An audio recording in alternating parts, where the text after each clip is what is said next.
Well, good morning, Interbet fans, and welcome to the preview for Scottsville, Saturday, the 27th of August, a 4.5 false rail.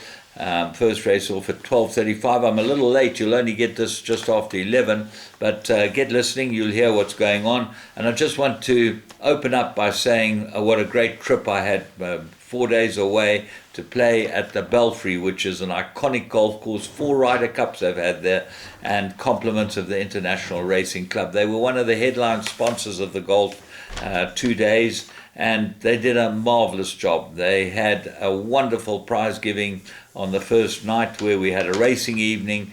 They do more for South African racing than anyone else I can think, because they're a great company that look after a lot of overseas clients. They bring them over here, give them a good time, let them enjoy their racing in South Africa, and well worth joining up. They have fabulous newsletters, they give you tips, and if you race in England, if you ever want to race in England, we went to Worcester on Tuesday, complimentary owners and trainers badges, and a most enjoyable walk around Tony Carroll's training centre, where they lease horses to race for their club.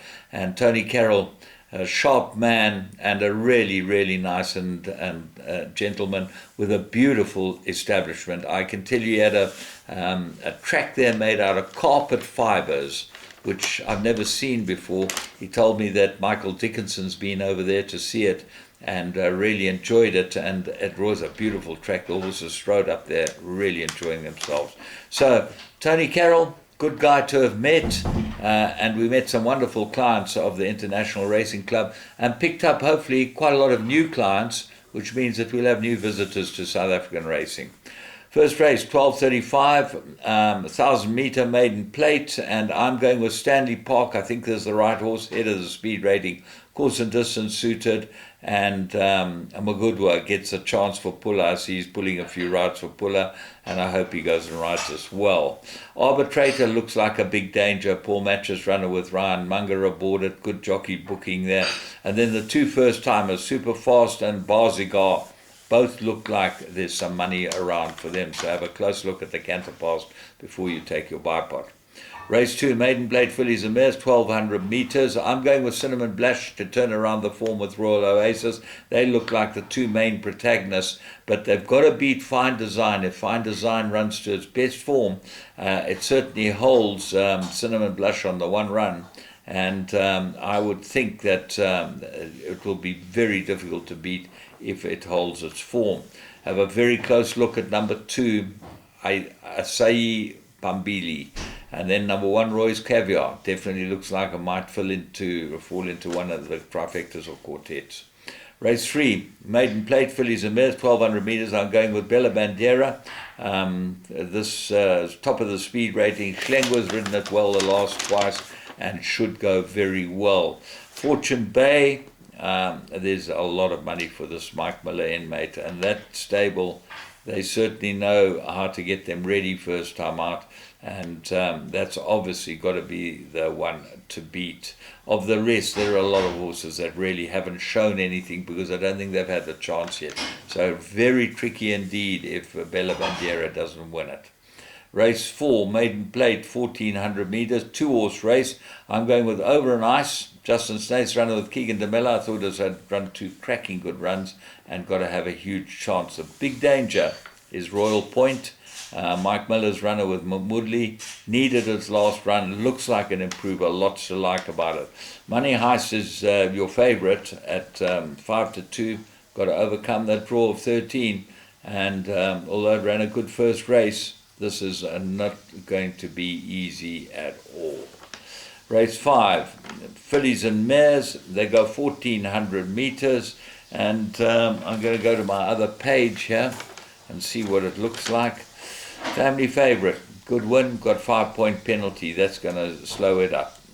Shape of You, improved last run and favourite, and got good form as well. Magudwa, another good ride for him. He should start riding a few winners. He's picking up some good rides at Magudwa, and if he's any good as a rider, because he's been languishing down at the bottom of the ranks, he's getting rides he should be able to win on them.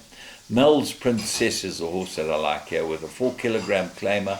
Ignore its last start, got very good form before. The stable is cold, but they've got a couple of runners today that might end up getting them back on track. Race 6, Merrill rated 68. They go 1,600 meters. And this is a very, very open race. I'm going to throw the field in my pick 6. I think even a horse like Majestic Power might have a chance of taking aboard it. The Bayou won a cracking good race for Laf last time. And Geerten gets a ride again on this horse, so expect it to go well. Only got a 3-point penalty, which wasn't much. Ricardo, nice form.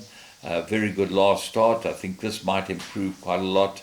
Then you got Senior Garcia, Brave Voyager, Master to Be, got excellent form. Got to give weight to most of them. That might stop him, but really difficult race. Race 7, 1,200 meter, merit rated handicap, and this looks like a race that's been set up for coin spinner, but we found a couple of really good ones in here. We found Gallic Chief, who I think will run extremely well, and then Captain Fontaine, who I think is a really good horse. He's after a rest run 4 times, 2 wins and a place. He'll go extremely well here. Mount Pleasant, look for a big run from him. And Aquabolt, Kamalo has been booked for this one. That is a big, big booking. And Aquabolt could come into this race with a very big chance as well. Race 8, Mary rated 70,000 meters. Slamiani, we told you last time, have a bet, this will win with big price. And he won very nicely and in a pretty good time too. He might easily follow up, Slamiani. He has a merit rating of 84, which is quite high, but this looks like a bunch of just hard knockers. Rulership has run a couple of nice races and could be the big improver in the race, and then anything else. So the 2 3-year-olds, I think, will fight it out.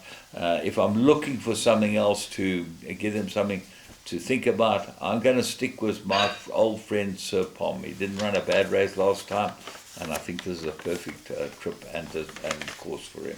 So from me, James Goodman, have a great day, and I'm glad to be back with you and ready to give you some more information tomorrow.